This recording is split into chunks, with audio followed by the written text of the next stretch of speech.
Hello बच्चों, कैसे हो। अर्धवार्षिक परीक्षा के अंतर्गत आज हम कक्षा चौथी के पर्यावरण विषय के प्रश्न को हल करेंगे। तो यहाँ पेपर देख लेते हैं। हम 2.5 घंटे का पेपर है बच्चों और कक्षा चौथी का है। पूर्णांक दिए हैं, नंबर मतलब आपके 60 नंबर के हैं।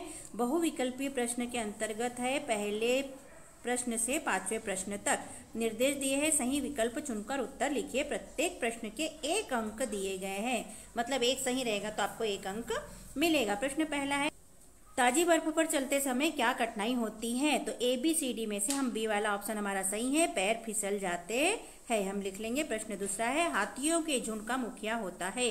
ABCD में से ए वाला सही है, सबसे बुजुर्ग हाथी मुखिया होता है। प्रश्न तीसरा बच्चों, झुंड में रहने से क्या क्या फायदे होते हैं। तो ABCD पढ़ लेना आप। इसमें से बी वाला सही है, झुंड में रहने से खाना और सुरक्षा रहती है, तो बी वाला हमारा सही है। प्रश्न चौथा, आपके गांव या आसपास किसी का बाल विवाह हो रहा है तो आप किस नंबर पर फोन करेंगे। तो ABCD में से डी नंबर वाला सही है, 1098 वाले नंबर पर हम फोन करेंगे। प्रश्न पांचवा, खेल खेलते समय कौन कौन से अंगों का तालमेल होना चाहिए। तो ABCD में से डी वाला हमारा सही है, हाथ पैर और आंखों का तालमेल खेल खेलते समय होना चाहिए। अति लघुत्तरीय प्रश्न के अंतर्गत बच्चों 6 से लेकर 10 तक प्रश्न दिए गए हैं। इसके नंबर भी एक प्रश्न के ऊपर 1 नंबर है। प्रश्न छठवा है, खालिस्तान जंतु के सिर के दोनों तरफ कान दिखाई देते हैं, तो हम लिख देंगे जिराफ और हाथी। प्रश्न सातवां है, रानी मधुमक्खी केवल खालिस्तान देने का कार्य करती है, तो हम लिखेंगे अंडा। प्रश्न आठवां है, रेल यात्रा के बाद ओमना खालिस्तान पहुंची, तो लिखेंगे घर। प्रश्न नौवां है, बाल विवाह कानून में लड़की की शादी की कम से कम उम्र होती है, तो यहाँ लिख देंगे 18 वर्ष। प्रश्न 10वां है, मधुबनी चित्रकला में मोर खालिस्तान का प्रतीक है, तो यहाँ लिख देंगे प्रेम, समृद्धि और ज्ञान का प्रतीक है। अति लघुत्तरीय प्रश्न के अंतर्गत बच्चों 11 के बाद प्रश्न चालू होते हैं, तो आगे देख लेते हैं प्रश्न। ये आपका पूरा प्रश्न पत्र है बच्चों। प्रश्न 11 है, रेगिस्तान का जहाज किसे कहते हैं। तो ऊंट को रेगिस्तान का जहाज कहते हैं, तो हमने यहाँ पर लिख लिया उत्तर में।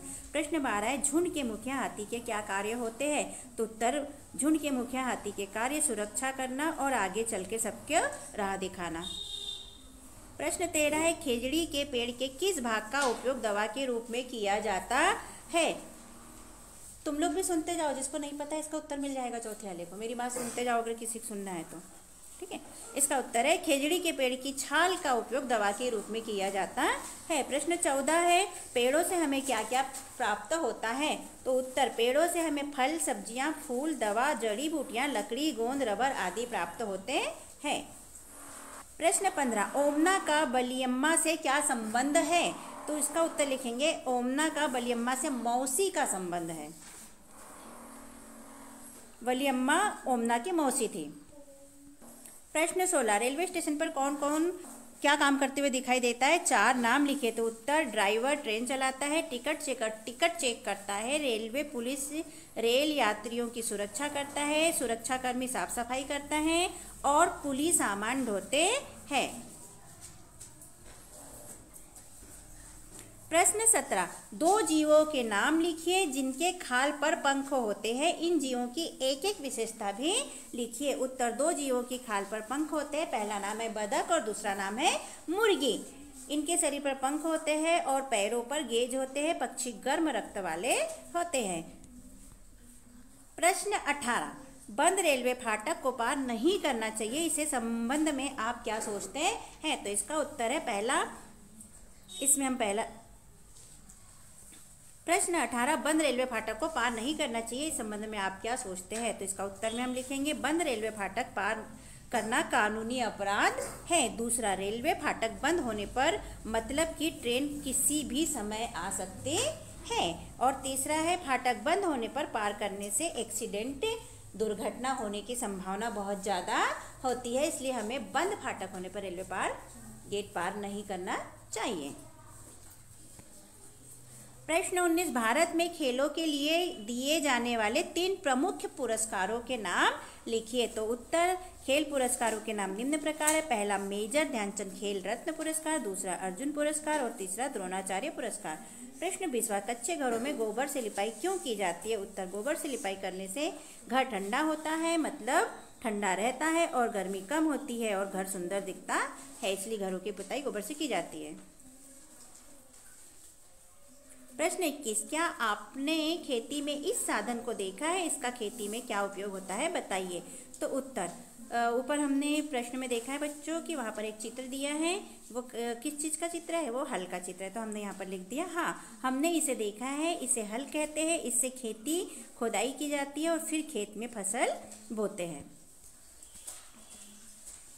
प्रश्न 22, खरपतवार को फसलों से अलग करना क्यों आवश्यक है? उत्तर, खेत को फसलों से खरपतवार अलग करना अत्यंत आवश्यक होता है, क्योंकि खरपतवार मतलब कचरा होता है। इसके कारण फसल की वृद्धि पर बहुत ही बुरा प्रभाव पड़ता है, फसल कम बढ़ती है और कम होती है, इसलिए इसे अलग कर देना चाहिए।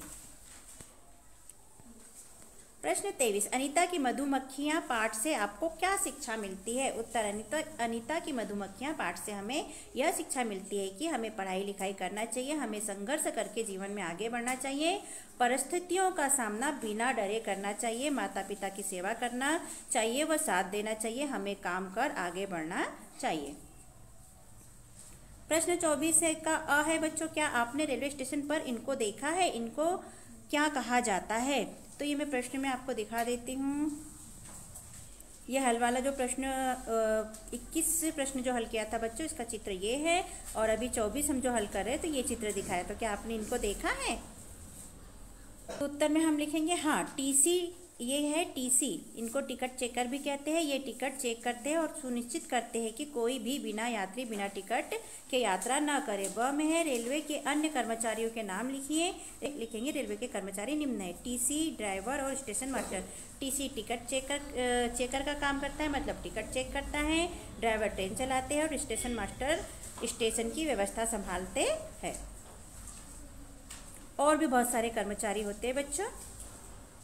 100 नंबर का, रेलवे स्टेशन पर मिलने वाली सुविधाओं का अपने शब्दों में वर्णन कीजिए। तो उत्तर, रेलवे स्टेशन पर मिलने वाली सुविधाएं निम्न है: मुफ्त में पेट्रोल मिलता है, मेडिसिन मिलती है, खाना फ्री मिलता है, बैठने के लिए कुर्सियां मिलती है, पानी पीने के लिए मिलता है, शौचालय की सुविधा होती है, पंखों की सुविधा होती है। इस तरह वहाँ पर व्यवस्था होती है। प्रश्न 25, त्योहारों व विशेष अवसरों पर तुम्हारे घर पर खास तरह के कौन से फूल का उपयोग किया जाता है? उनके नाम व अवसर लिखिए। तो यहाँ त्योहार और अवसर लिखेंगे, यहाँ खास फूल का नाम लिखेंगे बच्चों हम। तो यहाँ जन्मदिन पे लाल फूल का उपयोग किया जाता है, फ्रेंडशिप डे पे भी लाल गुलाब का उपयोग किया जाता है, शादी और वर्षगांठ में गुलाब के फूल का उपयोग किया जाता है और फूलों के गुलदस्तों का उपयोग किया जाता है। धार्मिक कार्य पे जैसे पूजा पाठ में गेंदे के फूल का, गुलाब के फूल का और आदि फूलों का उपयोग किया जाता है। प्रश्न 26, क्या आपने अपने आसपास कोई तालाब या कुआं देखा है? पहले और वर्तमान समय में उनकी स्थिति में क्या क्या परिवर्तन हुए हैं? अपने शब्दों में लिखिए। तो उत्तर, हाँ, हमने अपने आसपास कुआं तालाब देखे हैं। पहले कुएं कच्चे होते थे, लेकिन आजकल सीमेंट से पक्के होते हैं। पहले खुले होते थे, आजकल उसे ढक देते हैं। तालाब पहले गड्ढा होता था, लेकिन आजकल वैज्ञानिक तरीके से तालाब बनाए जाते हैं। तो इस तरह यहाँ पर हमारा पेपर हुआ बच्चों हल। और आपको कैसा लगा प्रश्न को समझाना और लिखवाना? यदि अच्छा लगा हो तो आप हमारे चैनल को सब्सक्राइब कीजिए, वीडियो को लाइक कीजिए, शेयर कीजिए और कमेंट करके आप हमसे जो चाहें वो पूछ सकते हैं। Okay, bye bye.